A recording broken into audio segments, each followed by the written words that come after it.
Kita masuk dalam pembahasan kita. Pengharapan dalam perjuangan. Pengharapan bisa bersifat sesuatu yang sirna.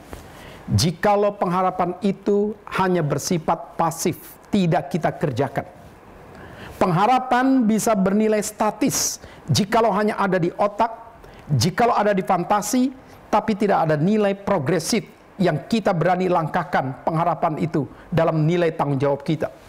Pengharapan itu bisa sesuatu yang tidak terrealisasi karena kita tidak punya keberanian untuk punya nilai langkah-langkah strategis mencapai itu semua bersama dengan Tuhan. Jadi pengharapan dalam Tuhan ada yang bernilai suci. Pengharapan dalam Tuhan ada yang bernilai mulia. Pengharapan dalam Tuhan ada yang bernilai hidup. Dan pengharapan dalam Tuhan adalah nilai kaitan trilogi hidup kita. Iman, pengharapan, dan kasih. Dan ini tidak akan bisa terpisahkan. Iman mempengaruhi pengharapan. Pengharapan untuk apa yang kau ingin capai selalu harus dikaitkan dengan kasihmu kepada Tuhan dan sesama. Sehingga dengan trilogi hidup inilah saudara, kita harus berani menjadi orang-orang yang berjuang. Karena memang kita dicipta sebagai makhluk yang memiliki berpikir untuk berjuang. Dan bagaimana kita bisa survive, melewati setiap alam dalam rintangan dan tantangannya. Karena kita punya otak, itulah kita.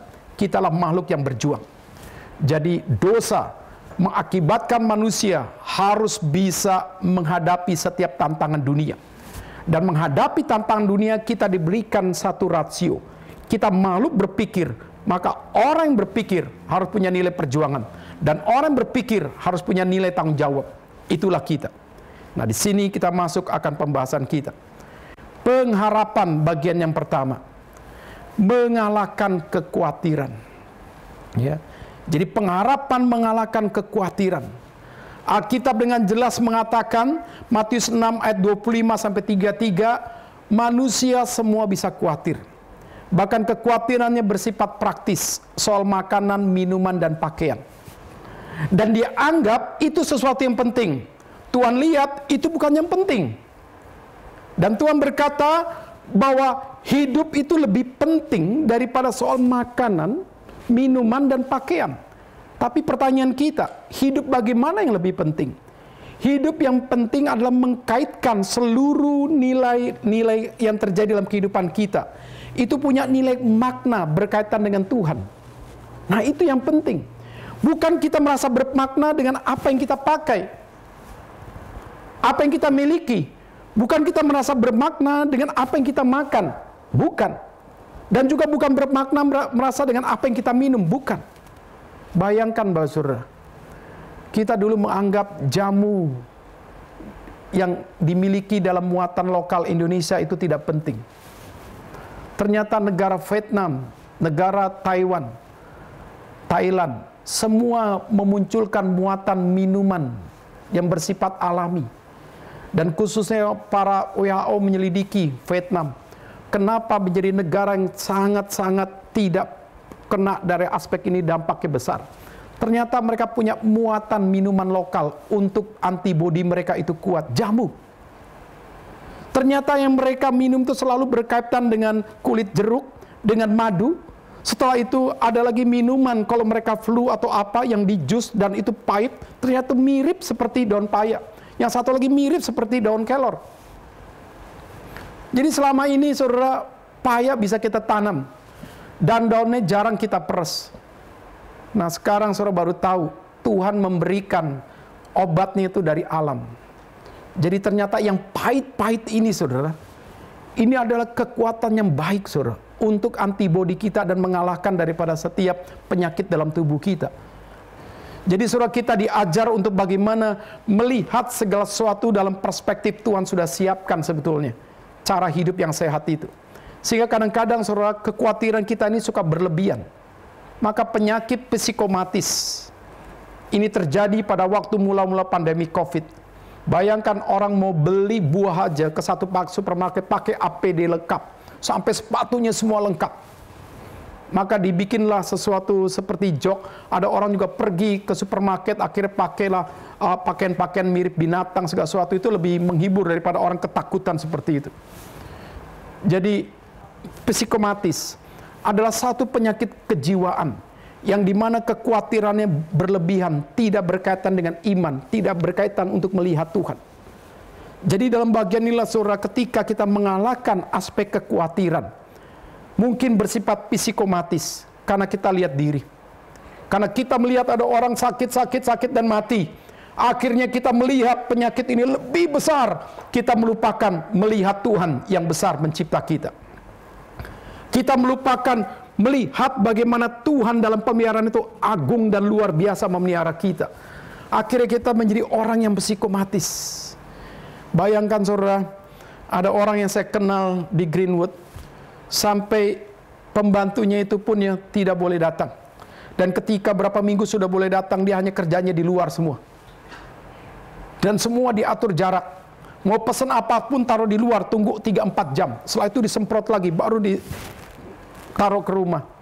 Ya, bayangkan ada orang suami dalam masa-masa 2-3 minggu, ya dia harus kerja. Setelah dia kerja, saudara, dia harus tunggu di depan garasi itu sampai dengan setengah jam sampai 3 jam.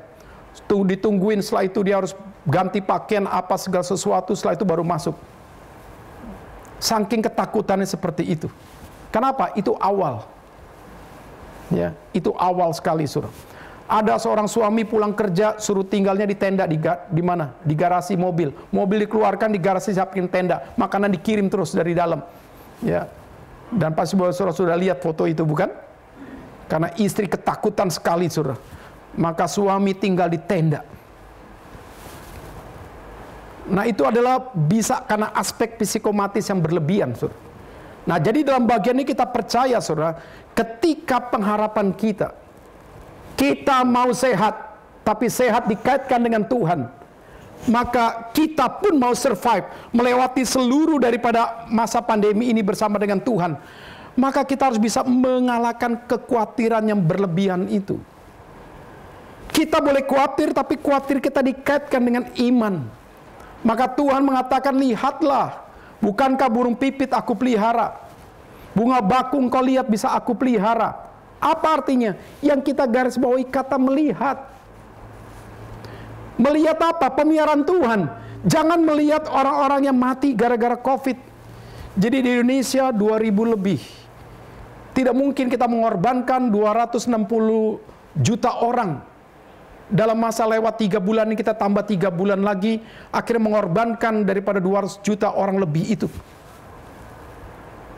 Jadi dalam bagian inilah saudara, kita harus juga melihat Tuhan yang memelihara.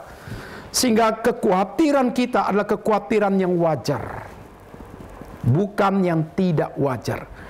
Dan di sini kita diajar bagaimana kita mengalahkan itu. Ternyata kita harus punya langkah-langkah iman. Kita tidak boleh mencobai diri. Dan langkah iman adalah langkah yang kita minta hikmat Tuhan supaya kita punya cerdas. Intelektualitas kita adalah cerdas iman. Dan di dalam Matius 6 ayat 33 sampai 34 dikatakan, carilah dahulu kerajaan Allah dan kebenarannya, dan semua akan ditambahkan kepadamu. Apa yang ditambahkan?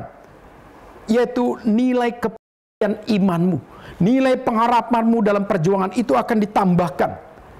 Kita berani mencari uang, maka kita pergi ke kantor.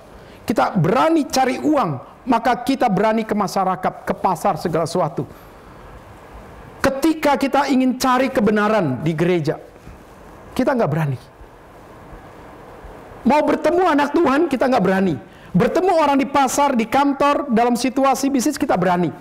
Pertanyaannya, kenapa engkau melangkah demi perut? Berani.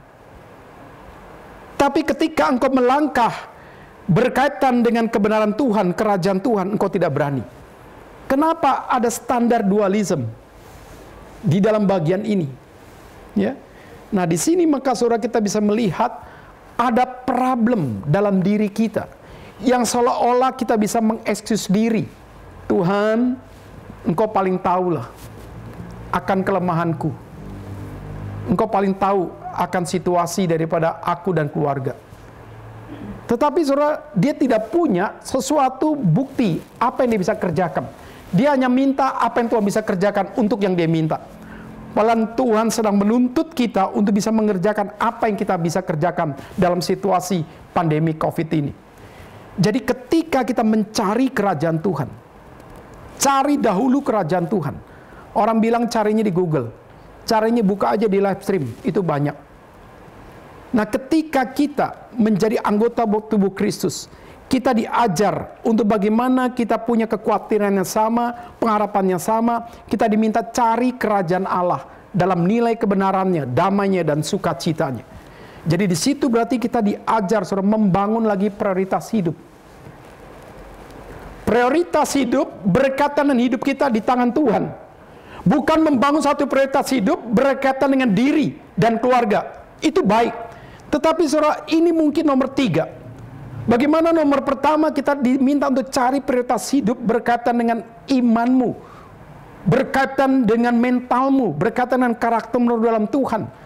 Cari kualitas hidup berkaitan dengan pelayananmu bersama, baru nilai keluarga, saudara. Jadi dalam bagian inilah, saudara, kita diajar kadang-kadang dalam situasi ini, saudara, bagaimana mengemas kekhawatiran kita, tapi tidak menurunkan semangat kita untuk mencintai Tuhan dan pelayanannya. Jadi jangan kau lagi khawatir soal makanan, soal minum, soal pakaian. Apakah kau tidak khawatir jikalau kamu tidak melayani Tuhan? Jikalau engkau anakku, aku punya nilai kerja, kenapa engkau tidak kerjakan? Tuhan pun bisa khawatir melihat kita. Kenapa? Karena kita selalu mengasihi diri. Jadi Tuhan pun bisa khawatir kepada kita, karena kita asik dengan kenikmatan diri kita. Jadi dalam bagian ini, saudara, cari dahulu kerajaan Allah dan kebenarannya, maka semua akan ditambahkan kepadamu. Tuhan tidak katakan ini voucher, pergilah ke minimart, selesaikanlah makanan, minuman, dan pakaianmu. Tidak. Tuhan jawabannya bukan praktis, tapi Tuhan jawabannya adalah prinsip. Nah, di dalam prinsip inilah kita harus mengerti, saudara, bahwa Tuhan ingin kita punya langkah-langkah iman. Dan langkah iman itu dikaitkan dengan kerajaan Tuhan. Maka nanti semua akan ditambahkan kepadamu. Yaitu apa? Nilai pengharapanmu. Jadi dalam bagian inilah, saudara, langkah iman ini penting untuk kita miliki. Nah, di dalam bagian ini, saudara, yang perlu kita garis bawahi adalah kata carilah. Ya, tolong lihat, kata carilah. Jadi tetapi carilah dahulu kerajaan Allah dan kebenarannya, maka semua itu akan ditambahkan kepadamu. Sebab itu janganlah kamu khawatir akan hari esok, karena hari besok mempunyai kesusahannya sendiri. Kesusahan sehari cukuplah untuk sehari. Ini apa artinya, saudara? Step by step, from faith to faith, from grace to grace, from hope to hope. Jadi ada sesuatu yang sifatnya itu step by step. Ya, progres nanti pandemi COVID ini juga step by step. Nanti ditemukan obat yang benar-benar akurat 80% efektifnya. Ditemukan vaksin, mungkin tunggu waktu. Semuanya step by step. Nah, di dalam masa inilah, saudara, kita harus menjadi orang yang terus mencari, ya, cari dahulu kerajaan Allah dan kebenarannya. Jadi jangan kita berpikir cari uang saja. Jangan kita berpikir cari aman untuk diri kita, untuk keluarga. Kita merasa itu cukup. Tidak. Mental kita orang sudah ditebus oleh Kristus bukan hidup hanya untuk diri. Bukan hanya hidup untuk keluarga kita. Bagaimana kita hidup untuk kerajaan Tuhan. Ini bagian yang pertama. Sehingga kekhawatiran boleh ada, tapi bukan kekhawatiran tanpa iman. Kekhawatiran bisa menjadi dosa jika kekhawatiranmu hanya bernilai sesuatu yang tidak dikaitkan dengan Tuhan. Jadi boleh khawatir, kaitkan dengan iman, kaitkan dengan Tuhan.